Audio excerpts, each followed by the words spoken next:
Bobby Wrinkle. I want to welcome you to Evening Upstairs at your library. Tonight's presenter will examine humor and the life of writer and journalist and Paducah native Irvin S. Cobb. A lifetime Kentuckian, our speaker received his BA and Master's from Georgetown College, his PhD from University of Kentucky. He also holds a Master's from Eastern Kentucky University, and he's a longtime columnist for the Kentucky Monthly Magazine. He's the author of several books, including History of Education in Kentucky, The Kentucky River, and the soon-to-be-released Irvin S. Cobb, The Rise and Fall of American Humorists. Let's welcome historian Bill, our special guest, Bill Ellis. Thank you. You'll have a seat. Irvin Cobb is famous all over the world. You wouldn't believe it. Go on the web and you'll find references to Irvin Cobb in foreign countries. People in the 1917, 18, 19, in the 20s and 30s read a lot of his things all over the world. He was very popular in the English-speaking world. He's better known as a humorist, but he also wrote what are called his grim tales. And he one time told a reporter that after writing something funny, he felt like he should write something very unfunny, a grim tale. So we have two volunteers here who are going to play out this grim tale. It's called An Occurrence Up a Side Street. The setting is about 1910 in New York City. It's in a rundown, crummy hotel. And these are two people. They're not married, by the way.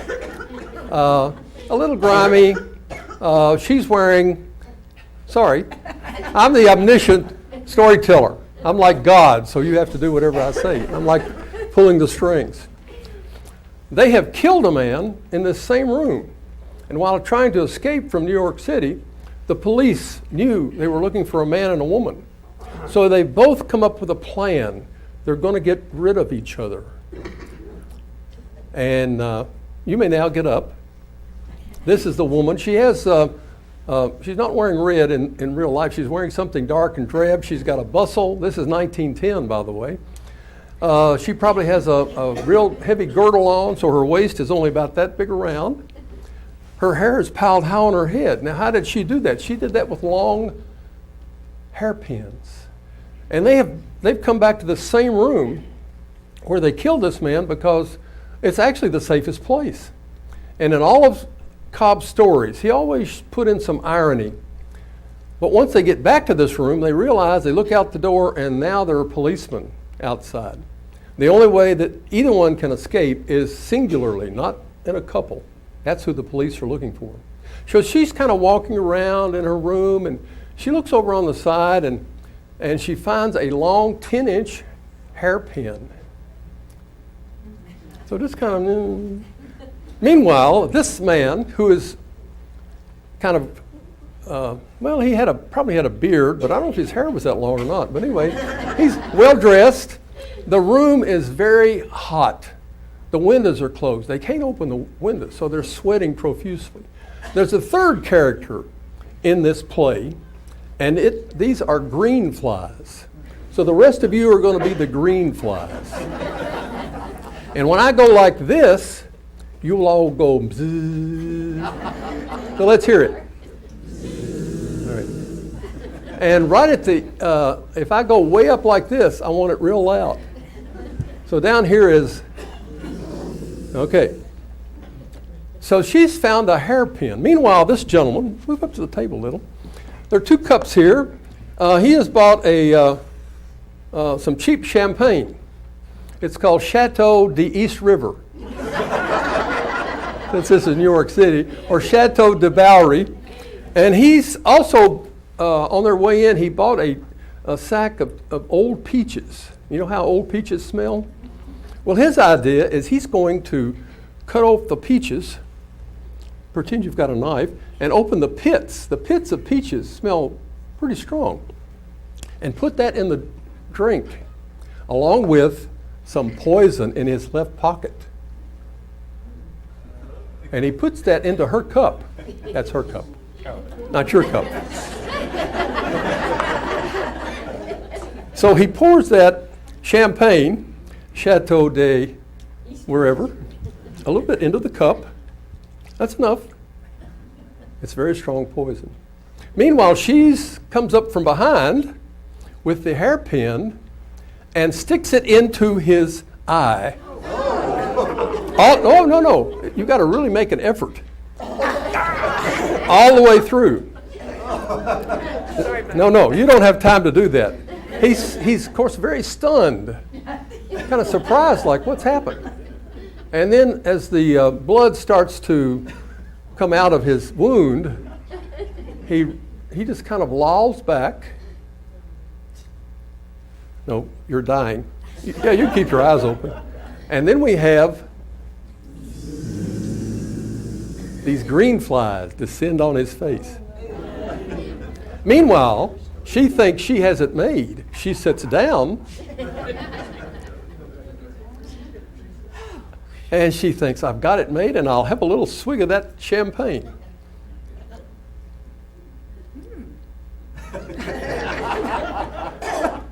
And then she slowly moves backward. Her eyes are still open. And she has a surprised look on her face. That's a really good look. You don't need any more of that. And she has died. Keep your eyes open. And they're both lying there like this. And then guess, all of you? End of story.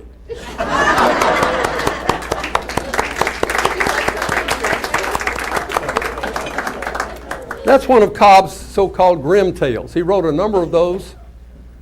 Some of you I know have read those. How many of you, no one in here knew Cobb, right? He died in 1944. Any of you meet Cobb? How many of you have read some of Irvin Cobb? I'll tell you more about that later. He wrote some very good stuff, and he wrote some stuff that should never have been written. But does this remind you of one of his stories?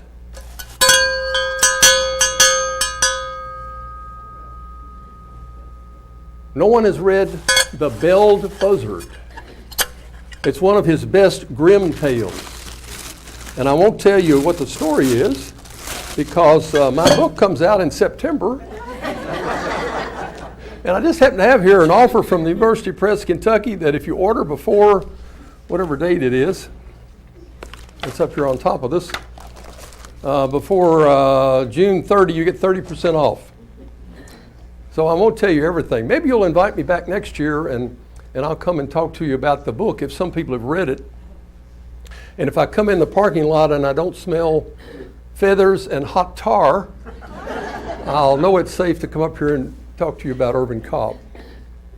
But Cobb was a very complicated figure. He grew up in Paducah. Paducah was a very southern part, maybe the most southern part of Kentucky. He grew up with black people, and throughout his life, he always thought of black people as his inferiors. He never changed that, really. On the other hand, he thought highly of most of the black people that he knew in Paducah, and he reported very favorably on black soldiers in World War I. He never thought, however, of anything about equality for black people.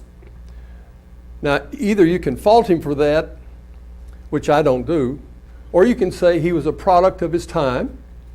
He grew up in a very southern town right after the Civil War. His father was a Civil War veteran. He had an uncle who was a Civil War veteran.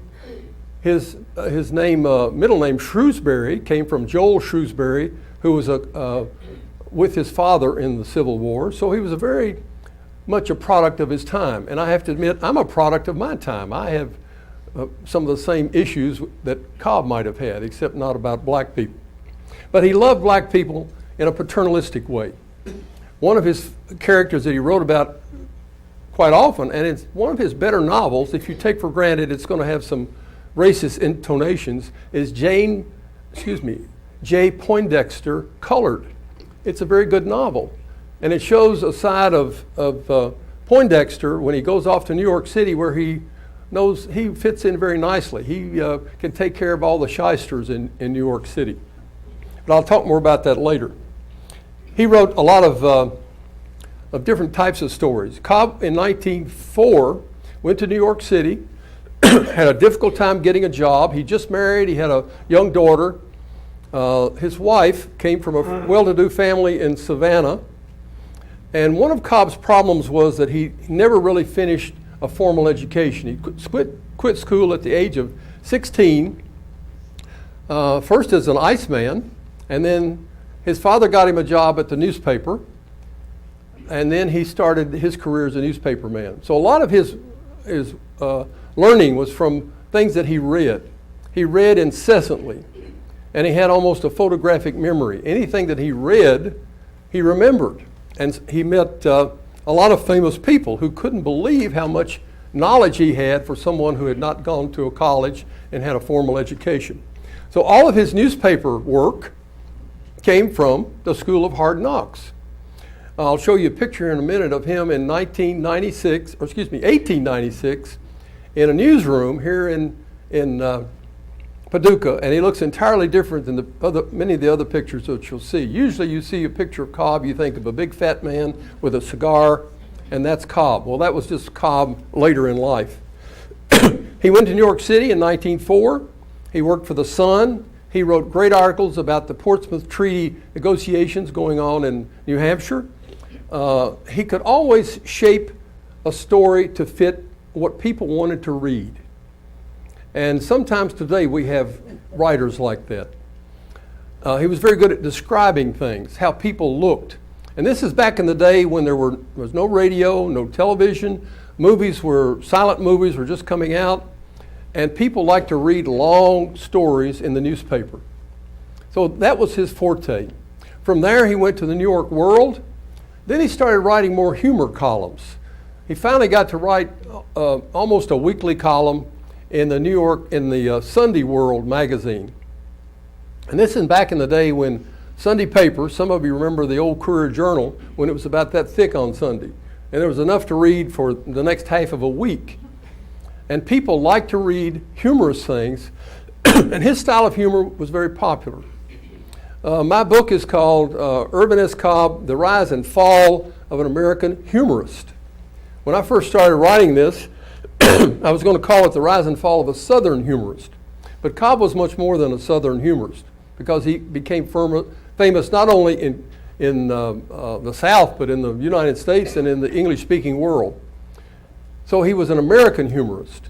There's a big difference between a humorist and a comedian.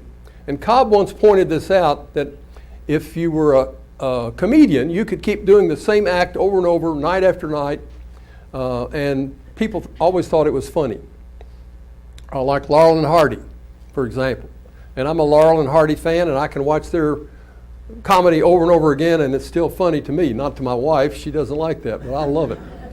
A humorist, on the other hand, has to be very careful about what they write so that they don't make it repetitious. And Cobb always commented to people that it took a lot of effort to write humorous articles. Many people thought it must have been very easy to just sit down and write out something very funny. He said it was always hard work. And that's why he would also say, as I mentioned earlier, that he liked to write a grim tale after writing something funny, because it balanced out and it helped him to keep writing. He's one of the most prolific writers in American history. He wrote millions of words. He wrote over 400,000 words for the New York World in covering the Thaw trial. If you remember, some of you maybe saw the old movie, The Girl in the Red Velvet Swing. Anyway, that was where a wealthy man was killed by another man, and the wife was the girl in the red velvet swing. He covered that with over 400,000 words. So he wrote millions of words that were published. I can't think of anything that was not published of his until later in his life, and I'll tell you about that later. So if someone's a humorist, they have to keep doing some of the same things, but they can't be repetitious. We have very few humorists who write today. It used to be in the old days that every county paper, every city paper had someone on staff, sometimes the editor, like Henry Watterson at the Courier Journal, who was a great humorist. And now we have very few of these people. Now everybody likes to watch television. They like to watch shows at night, and they keep people like Jay Leno and others in business. And then what happens to people who, like Jay Leno when he retires? In how many years will Jay Leno be remembered? How many of you still remember Johnny Carson? Do your children remember Johnny Carson? Probably not, unless they're older. Humorists, though, are famous if they write something that's funny, that applies to their day and time, but it lasts for a long time. That's why Mark Twain is considered the ultimate humorist. There are writers, though, literary critics who claim, and I think they're right, that a lot of Cobb's, a lot of the later works of Samuel Clemens were really just to make money. He went bankrupt. He had all kinds of problems. One of his daughters died, and Clemens just kept writing to make money because he had to. That's why his later works are not considered some of his best. But I think you can still read Tom Sawyer and Huckleberry Finn. They're great books. They always will be. There are people will quibble always about some of the language that he uses, but they're great books. Irvin Cobb wrote some really great books. He also wrote some books that I wish he had never written. And being someone that had to read almost everything that he ever wrote, I found some things that, and I say in my book that I won't repeat what he said because they were so terribly racist. But on the other hand, there were other things that are very commendable, and I'll tell you more about those later. He was working for the New York World, one of the greatest newspapers in the United States. That's back in the day and time when there were major newspapers in New York City, and they came out with several editions every day, and reporters and journalists made a lot of money. By 1910, he was making probably $10,000 a year in 1910. What would that be today? That would be several $100,000 today.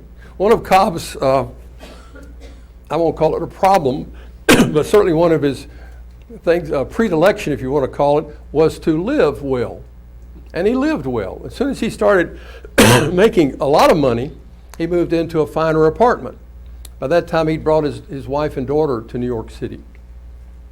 He liked to drink, and he liked to be with people that drank. So he was one of the original members of the Algonquin Hotel group that met at lunchtime.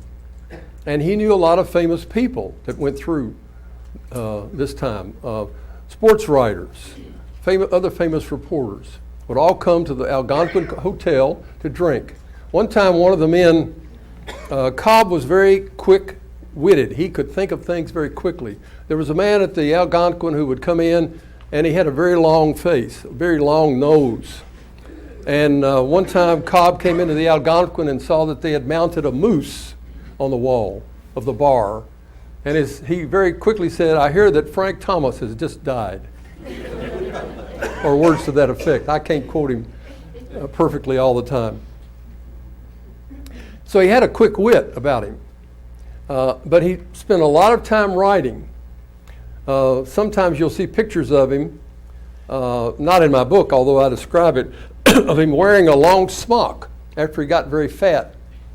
And one reason for that was I think it kind of gave him a freedom of movement for somebody that was quite a bit overweight.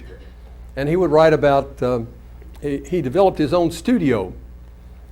And that was one way he kind of got away from people. He did not write with other people around him after he got out of the newsroom. So he had a quick wit about him. He could tell funny stories. People liked to sit with him and drink with him and listen. And he went from the New York World to the Saturday Evening Post, which at that time was the leading weekly magazine in the United States. From the time he got there until the time he left, the weekly circulation, I think it increased from about 1 million to over 2 million. And he was paid very well for his articles. Most of the time he was paid $500 for a short story. Any short story writers in here? I've been at places where there's short story writers. Wouldn't you like to make $500 every time you wrote a short story? Some of these were humorous. He would create people in his stories that people could identify with. Small town people, big city people. He, of course, his most famous stories about Paducah and the Paducah area, western Kentucky, are the Judge Priest stories. Alvin Barkley, who came to practice law here about the time that Cobb left in 1904, said that for the Judge Priest stories, all Cobb had to do was demote Judge Bishop to a priest. Judge Bishop was a very well-known jurist, a judge in this area, and many of the characteristics of Judge Priest are those of Judge Bishop. How many of you read a Judge Priest story or a book? Those are usually well-crafted, and some of those stories are very good. I went to, I've seen not all the movies, but I think the major movies that Cobb got involved with. And I think one that was made in 1944, in the 1950s, about 9 years after Cobb died, John Ford, who made movies with Will Rogers, and also made the movie that Cobb appeared in, Steamboat Round the Bend, with Rogers. In 1953, I think it was, made this movie called The Sun Shines Bright, and it was about Kentucky, of course. And in that movie, there's a lot less racism. There's a little bit left. But it's also, remember, this is the year, 1953, a year before Brown versus Board of Education decision. It's a very good movie. And I think some of you maybe on KET watch the Video Vault. Any of you ever watch that? Comes on once a week, and I don't know where it comes from. Does it come from Western? I'm not sure. But they show old movies and old things. Last week they had a really great movie called Jesse James Meets Frankenstein's Daughter. I'll say that again. Jesse James Meets Frankenstein's Daughter. What a horrible movie. Well, why in the world don't they show a movie like The Sun Shines Bright, which has a Kentucky setting? KET is our network, and it's a very good movie. How many of you ever seen The Sun Shines Bright? Nathan, you ought to show it some night. With the caveat that there's Stephen Fetchit is in the movie. You know who Stephen Fetchit is? He always played the same role. Eventually, he was, I don't know what the word is, but he was ridiculed by the NAACP for showing this, always being this fawning Negro person. He also had a kind of a prickly personality and didn't get along with anyone, hardly. Some of you may also know that Hattie McDaniel played in a couple of these roles created by Cobb, and her star was rising at the time that Stephen Fetchit's role in Hollywood was going down. And she won an Academy Award as the Best Supporting Actress for Gone with the Wind. Cobb was a workaholic. He probably worked long hours into the night. He tried to be home fairly early so that he could work. When he lived in New York City, he probably worked most of the time either at a publishing house or at the newspaper. He started making enough money that he and his family could move, first of all, to a suburb where he met Doran, a publisher who was just starting out, and George Doran published something like 25 or 30 of his books. When you start reading Cobb books, you have to realize that many of them are compilations of his stories. And he will often use the title of the first story. If you'd been reading the Saturday Evening Post or some other magazines along the way, like American and some others, you would have already read these stories. Well, why would people go out and buy a book that had stories that they'd already read? Because they were good stories. And they usually matched up with each other. And in some of his books, he would have, first of all, grim tales, and then he would have his real funny stories. And they were a perfect balance with each other. He kept doing this all the time, I think, with the idea of writing what writers call the great American novel. Well, what is the great American novel? What's the greatest American novel you've ever read? The Grapes of Wrath. Huckleberry Finn. What's that? Huckleberry Finn. Something by, Huckleberry Finn. I'm sorry, I've got hearing aids and they're not working. Huckleberry Finn. Huckleberry Finn. Huckleberry Finn or Tom Sawyer. I like some. Huckleberry Finn is usually considered a better novel than Tom Sawyer. Most people consider it that way, but not too many years ago, I've been studying humor for, well, all my life, and I love to hear stories. I love to read stories, and 2 or 3 years ago, I'd read both books years ago, and I found in an old book in a bookstore both novels together, back to back, and I just read through them. Well, it was great to read those. I'd read them 15, 20, 30 years before. A lot of people think that Ernest Hemingway was a great novelist, and some of you maybe read some of his great books, although he had some problems in his writing. But anybody that's ever a writer wants to write the great American novel, or if someone is a historian, what do they want to do, Dwayne? They want to write this great history book. I've written several biographies. One was of a Baptist president of the seminary in Louisville in the early 20th century. Another biography was of a Catholic layman in Louisville during the same time period. I also wrote a biography of Robert Worth Bingham, who started the Bingham ownership of the Courier-Journal, and you remember it broke up about 20, 25 years ago. Cobb is different because he was not a very religious person. He grew up in a rather strict Presbyterian family, and he would write in his biography, Exit Laughing. Have any of you read Exit Laughing? It's a great book, although it's got some slow parts in it, but if you go through the, 400 or 500 pages of it, it's got some very interesting comments. Cobb said in that, and he also said in other places, he was interviewed one time about his life, and he said, this is his quote, "In religion, I'm an innocent bystander. In religion, I'm an innocent bystander." He did not go to church services. He had a very strong belief in the Bible, I think. He was quoted as saying that he didn't believe in Jesus as a redemptive soul or anything, but he would say that Jesus was the first and greatest gentleman of all time. And that was the limit of his religiosity, I think. Some people attacked him for that, but he was not an immoral man, I don't think. But he had his own sense and his own ideas of how things should be. And sometimes that would rub up against people. One of his greatest critics was Mencken. H.L. Mencken, beginning as early as 1913, wrote critically about Cobb.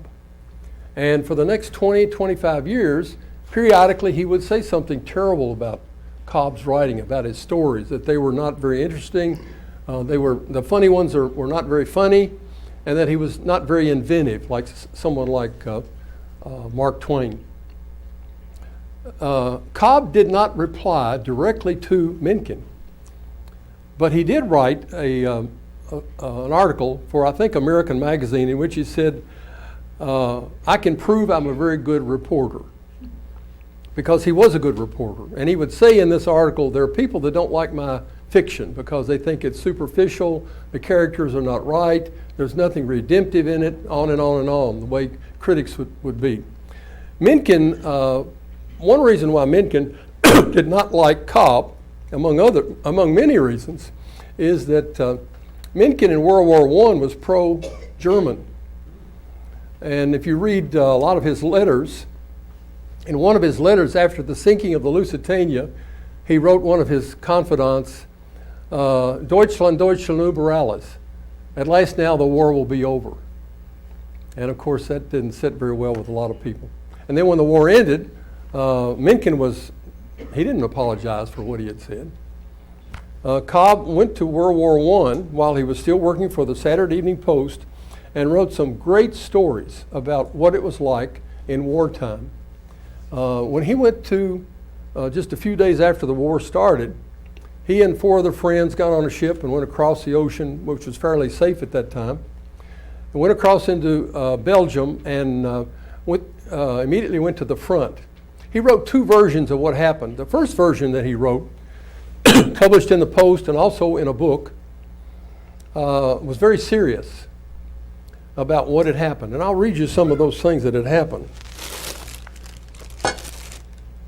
It'll take me a while to find it. Here's one that he wrote in one of his stories about World War I.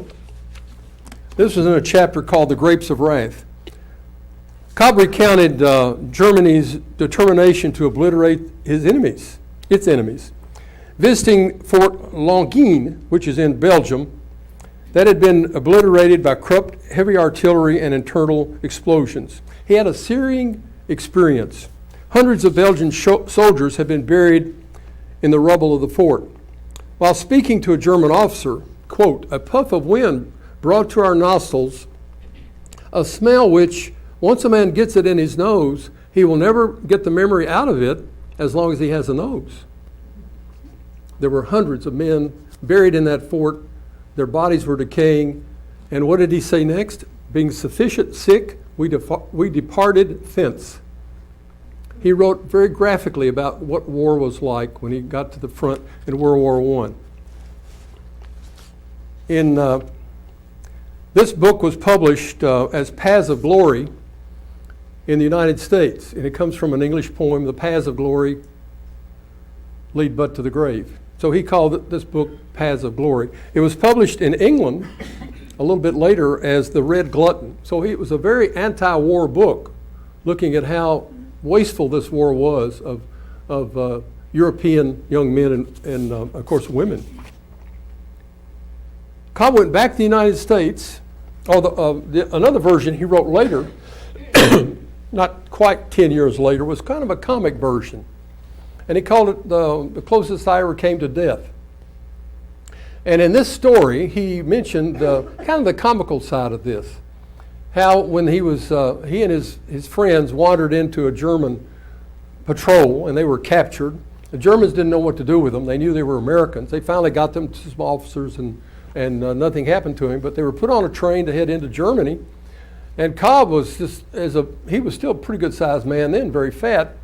And as they went through a little German town, there were German people, women mostly, handing out food to these German soldiers, most of them wounded, who were going back to be treated. And Cobb told, in kind of a comical way, how he reached out the window and caught a sausage from a lady because he was so hungry.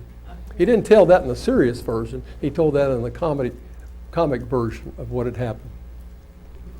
He survived World War I, the early part. He got back home. And then he had a very serious, what was called a gastric hemorrhage. And having had something similar to that a few years ago, it is very painful. He almost died. But he was rushed to a hospital. He had surgery. He couldn't for a month or two, couldn't even do anything. But he got better. And that happened to him 2 more times in his life. A few years later, and then later in life, just before he died. So he had some serious health problems. The amazing thing is he could keep up most of his lifestyle and still be able to turn out these stories and this work. As he got more money, more income, he moved to what he called a farm. It was a rundown estate in outside of New York City. This kind of story of wealthy New York people moving to the country and trying to portray themselves as farmers eventually comes up in a TV program, Green Acres. It's the same story. It's also written by other people about the same kind of thing. And Cobb was from Paducah. He was not a farm boy, but he wrote humorously about the animals they had, about the chickens that wouldn't lay eggs, and the hogs that would all die of swine flu because they just wanted to. He said they would hold their snouts up in the air so that they could all breathe in the germs that would kill them. And he would write on and on like that. Everything that happened in Cobb's life eventually turned into print, except the things that were most precious to him. There's several biographies of Cobb. One is by Fred Newman from here in Paducah.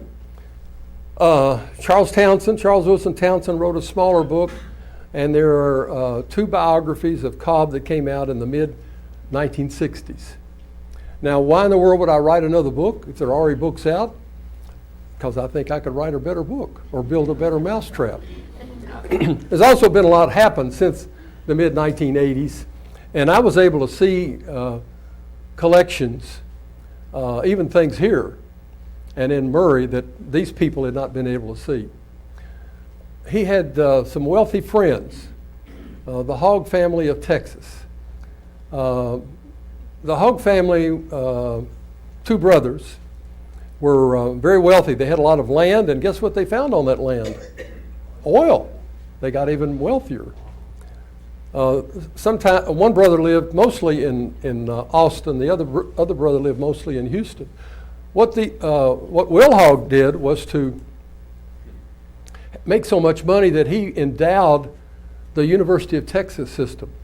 And he is still very well thought of in Texas. So don't go to Texas and say anything bad about Will Hogg.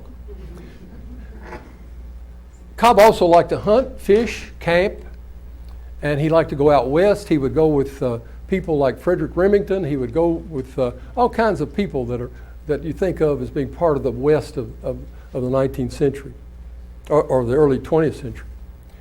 He would go to Canada. He would go to Mexico. The Hoggs had a big rancho in Mexico. He liked to hunt and fish. He got involved with Damon Runyon and other people, Ring Lardner, in buying a boat that they could use to hunt and fish with off of Long Island Sound. He lived a very lavish lifestyle. And probably like most of us, he spent too much money. But he moved back from the farm. He got tired of that, moved back to New York City into a fine mansion. He changed jobs from the Saturday Evening Post to Cosmopolitan magazine. William Randolph Hearst, as you remember, was a very important man in American journalism in the early part of the 20th century, even wanted to be president. He served 2 terms in Congress.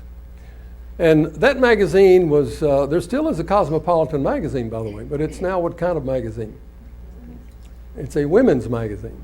It was not back then. It had most of the famous writers of the day wrote for Cosmopolitan or for Saturday Evening Post. Writers like Edna Ferber and others like that. For one reason, that's how they made money. Winston Churchill, who would later become prime minister, in the years in which he failed as a politician in the 20s and 30s, wrote articles for first of all, the Saturday Evening Post and then for Cosmopolitan. And Cobb was making thousands and thousands of dollars a year. So he moved back to New York City and kept an apartment on one of the best streets in New York City. His daughter also wrote a biography of her father called My Wayward Parent. Has anybody read that? That is a great book. It's very good because it points out a lot of the human side of Irvin Cobb and also a lot of his problems, his insecurities, the fact that he was not always very sure of what he could do. He wrote in 1916 to Robert Davis, who was one of who published Munsey's magazine, and who was also a very famous man himself, that after some of Cobb's stories had come out, he told Davis, "My boy, the public is going to wake up someday and dismiss me. This is too good to be true. I promise to take it while they're not looking." He's taking their money. "It's now or never." That was published in 1916. 20 years later, in 1936, he couldn't get anything published. So he did exactly what he said he was going to do. He was going to take it while he could get it and turn out the material that people wanted to read. Cobb was let me show these pictures. We're going to run out of time at 8 o'clock or a little after?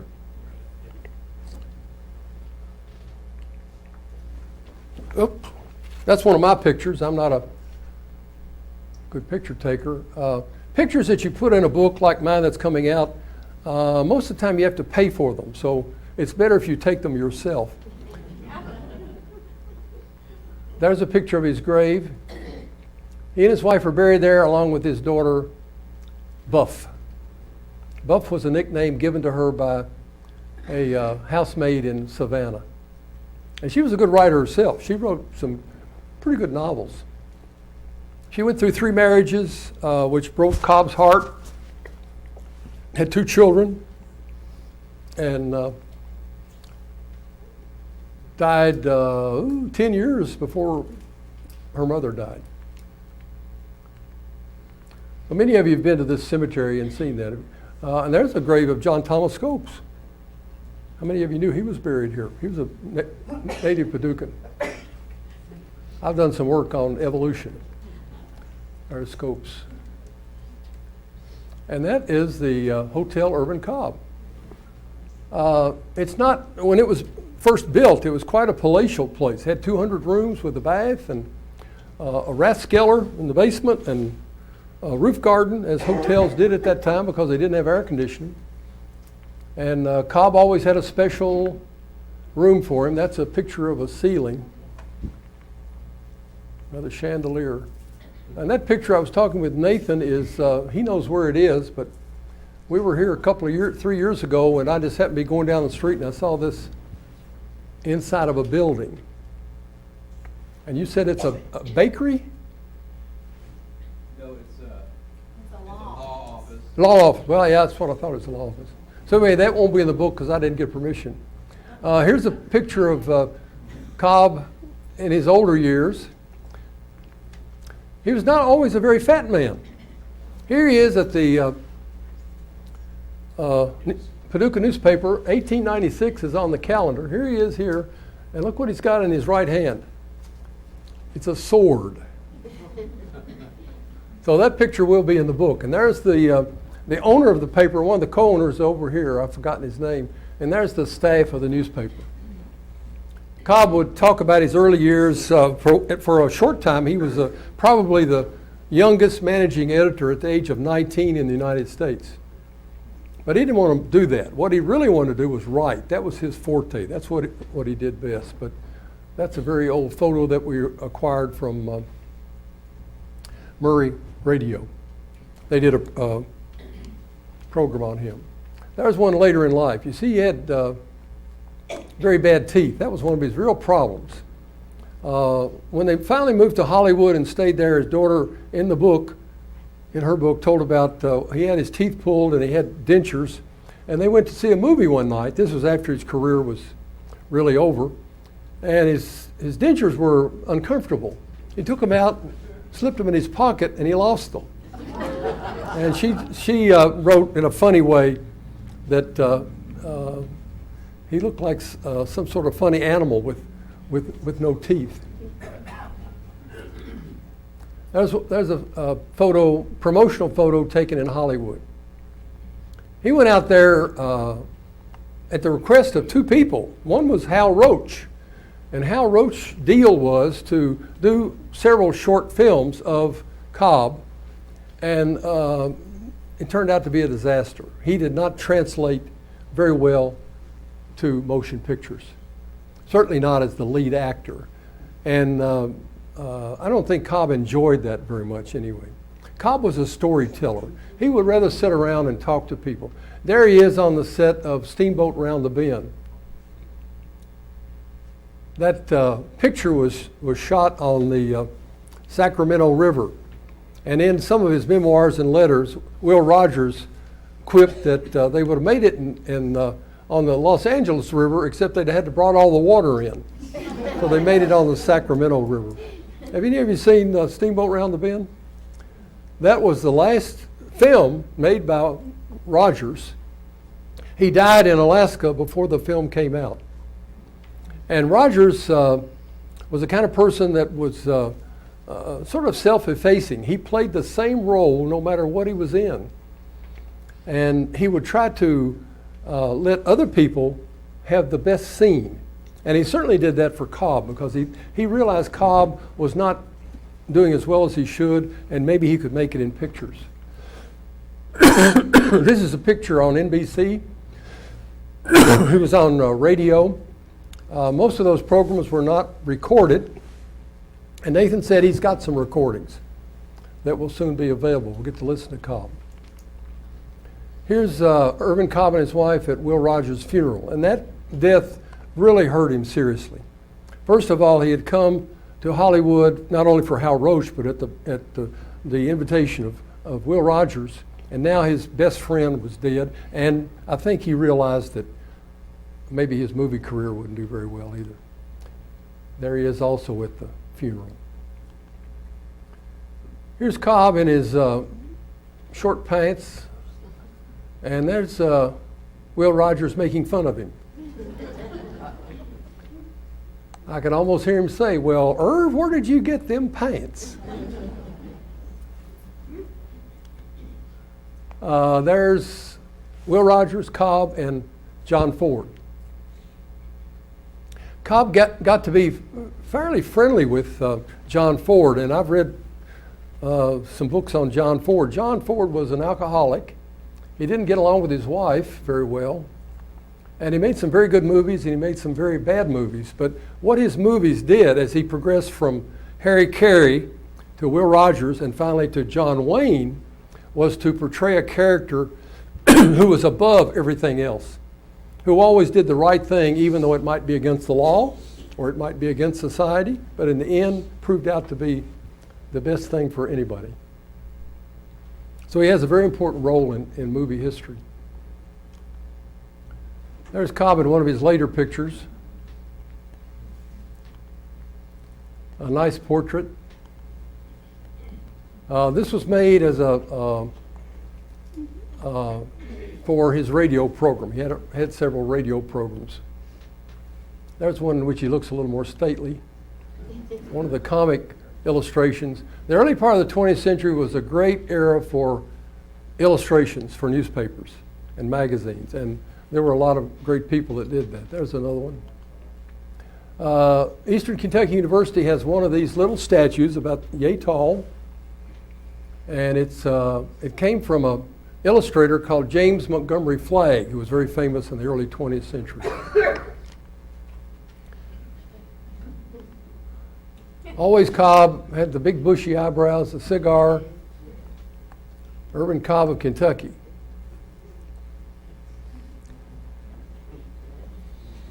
Here's a portrait. Of course, that is incorrect. In the state seal, you have a pioneer and a man in what was called a swallowtail coat. And that's not our state seal, is it? But Cobb's joke was that these two men are shaking hands for what reason? So they couldn't pull their hardware. I always thought, what if the other guy was left-handed? Somebody would get shot, wouldn't it? That's a James Montgomery Flagg illustration. And we're back to the beginning. But he was a very good subject for anyone who wanted to illustrate or take a picture of. And he really didn't have to pose for anything because he always looked the same. He always had this kind of disinterested look on his face. And one that he just didn't really care, what was going on around him. And I think that's what made him very humorous in many ways. His daughter said that he was a very serious man, and that he would always, when she was a younger woman, he wore a three-piece suit. Men back then, what do we have, 10 minutes? Well, I can go for 3 hours if you want to. She said he was so serious, he would walk around, and with this vest, he would twiddle with the buttons. And eventually they would come off, and he would put them on a table, and wherever he'd been twiddling his thumbs or his fingers, that would be napless. And one of her jobs as a young girl, and then later, was to sew these buttons back on. And she said that he must have walked thousands of miles thinking of what he was going to write about or worrying about something. So she maintained that he was a very sad man. And that's maybe true for a lot of people that write humorous things. That humor is a way to, it's a defense against the bad things in life, against the world. And I've been studying humor pretty hard for 20 years. I think that comes out in a lot of people, but it's sad that humorists today don't have the platform that they used to have. One of the best humorists of all time or of all times, was Baker at the New York Times. What was his first name? Russell. Yeah, Russell Baker. And people today don't know who Russell Baker is, but he wrote some of the funniest columns with a droll sense of humor about what was going on in the world. And now we don't have that. Now we have comedy on television, which is ruining humor. It may be great for comedy, but it's certainly ruining humor.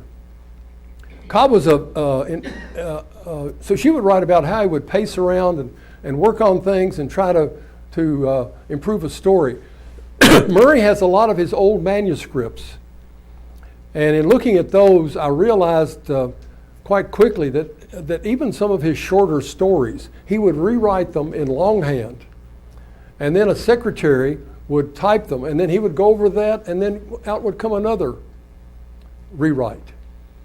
So he had a great sense of doing this. He had people read his things before they were published. He also would pay for a good idea. Damon Runyon claimed that sometimes he would sell ideas to Cobb. And this is still true today, that a lot of good jokes, a lot of humor, there are people that make a living, you never know who they are, but they sell them to famous comedians, sometimes through a syndicate. So if you can do that, you can make a lot of money. Cobb was a very big person, and as I've said before, he went from a little guy they called Bonesy to this big fat man. So very early in his career, he noted that people liked to hear jokes about a fat man. And as soon as he got fat, he realized, I've got a gold mine here. I'll write what it's like to be fat. So in one of his commentaries, he wrote, people don't laugh at a giraffe, do they? But they laugh at a hippopotamus. So that was his shtick, as they say, to write about how it felt to be fat. And he wrote book after book and article after article about all of his problems in life, whether it was trying to get the chickens to lay eggs or the cows to give milk, whatever it happened to be, he could make a joke out of it, and he could pull that into an article that people like to read about. I don't think there are people like that today who write about themselves in a very comical way. There are some comedians that do that, but I don't think there are many humorists that can pull that off anymore. I'm not too sure that people like to read this sort of literature anymore. I think you'd have a good time if you haven't read anything by Cobb to read something by Cobb. But realize what you're reading. You're reading something that maybe was written 100 years ago. You cannot read, except on microfilm, most of his newspaper work. And I've about gone blind reading some of his things. I can't claim that I've read everything that he ever wrote, but by golly, I read an awful lot of it. And most of it was really good. As I said earlier, today much of it would be so racist that it would not be printed. I do talk about that in the book extensively, why he wrote in the way that he did. He wrote in the way that he did, and he was an American humorist because this was accepted throughout the United States. And as historians know, especially people that concentrate on Southern history, after the Civil War, the North eventually gave up on emancipation. And black people in the United States were probably worse off in the South, but they weren't a whole lot better off in the North. And most people in the United States, most white people just wanted to forget about it. There are a lot of incidents of racial intolerance in Kentucky, including, not too far from here, lynching of a black man in a most unusual way. First of all, he didn't hurt anybody, but he was arrested by the sheriff. He was taken to a movie house, and men paid money to go into the music house and shoot at this man. Now, why would they go to a movie house? Because they had seen silent films at this movie house of similar things. And someone had the idea, we'll make money out of this. We'll take this black man to this movie house in this very small Kentucky town, again, not too far from here, and we'll tie him up and let people shoot at him for so much a shot. Now that's after the Civil War. Well, there was no outrage over that, and very few images of outrage over that. Cobb came to Kentucky in 1922 when the Ku Klux Klan was becoming a very integral part of politics in the South. But guess which state? Kentucky or Indiana had more Klansmen in the 1920s? Indiana, primarily because of anti-Catholicism and anti-foreign sentiment. Cobb came to Kentucky around Christmas time, 1922, I think it was, and became editor for a day of the Paducah newspaper and wrote a very strong editorial against the KKK, but not for racial equality. And he mentioned that in very graphic terms. But he adamantly said that this is not the way you handle these problems. You don't allow men who hide their identity to take black men out and hang them, which is a very courageous idea, I think. That's the kind of person that he was. Remember, this is 100 years ago, and times have changed. At least I hope they've changed. I hope you read the book. The library will get some copies, won't you? So you may don't even have to buy it. But Paducah should be proud of Cobb. And I'm glad he made it into the, what's it called, the Kentucky Writers Hall of Fame. And having read something about him in Kentucky Monthly, and also on the TV program that I saw a couple of nights ago, they read something from a book that he wrote called Red Liquor, which is about, it's a novel. It's really more of a series of short stories cobbled together. And it's not one of his better books. I thought they could have found something much better. But his writing about World War I, very graphically at the beginning of the war, is really great reading. He wrote a book later when the United States entered the war, which is also good reading. So you might also want to read that book. We have how many seconds left? Anybody have a question? Remember, I can't hear, so somebody will have to translate it. You pass it up. Did he write for the Sun Democrat? Did he write for the Paducah Sun Yeah. Democrat? Yeah. How many newspapers did he write to? How many what? How many newspapers did he write for? You mentioned New York Times. New York Sun, New York World, Sunday World. That was about the limit of it. Now that's back in the day and time. Remember when there were, I don't know, a dozen New York newspapers. The Times, Herald, Tribune, and several others. Do you think Mencken's critique of him, Mencken famously hated the South. Do you think? Oh yeah, that was a big part of it, yeah. Associated. Mencken hated the South, and any kind of writing from the South. He called the Sahara the Beaux-Arts, B-O-Z-A-R-T, instead of the French Beaux-Arts. And one of the funny things, I guess we're off by now, but the only time that Cobb and you can find a lot of good things on the internet. You can also find a lot of trash. But I did find two places where they had disagreed about how to make a mint julep. And I know none of you write about drink or anything. Cobb in on one of the elections, 1928, he came back to work for Al Smith. And Paducah barely voted for Al Smith. And he's quoted as saying, in 1928, Paducah almost went Baptist. But in making this comparison between the mint juleps, Mencken's version was rye whiskey and crushed mint.